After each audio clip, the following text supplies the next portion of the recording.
Anggi, pengantin di Bogor, kabur demi mantan pilih mengurung diri, tak keluar saat pertemuan keluarga. Pengantin baru asal desa Mekarsari, Kecamatan Rancabungur, Kabupaten Bogor, Jawa Barat, AA alias Anggi Anggraini, yang kabur demi menemui mantan kekasih tak terlihat usai aksinya viral. Pantauan Tribun News, kediaman Anggi terlihat sepi, tak ada kegiatan. Tak hanya itu, saat pertemuan keluarga kembali digelar di rumahnya pada Minggu, Anggi tak tampak batang hidungnya. Padahal, dalam pertemuan tersebut turut hadir keluarga suami Anggi, Fahmi Husaini. Gak ketemu Anggi tadi, mungkin kondisinya lagi kurang fit, ungkap kepala dusun setempat, Ferry, yang juga ikut dalam pertemuan keluarga.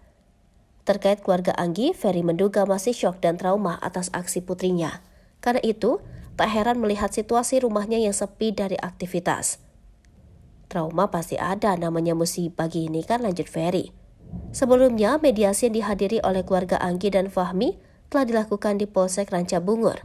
Mediasi ini dilakukan usai diketahui keberadaan Anggi yang sebelumnya dikabarkan menghilang. Lewat mediasi itu, kedua belah pihak sepakat damai dan menyelesaikan masalah secara kekeluargaan.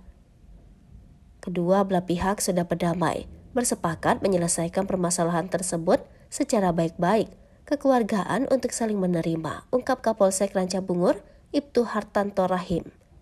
Meski begitu, Fahmi memilih menceraikan sang istri yang kabur demi menemui mantan kekasihnya AL. Bahkan, Fahmi meminta supaya AL bertanggung jawab dan menikahi Anggi.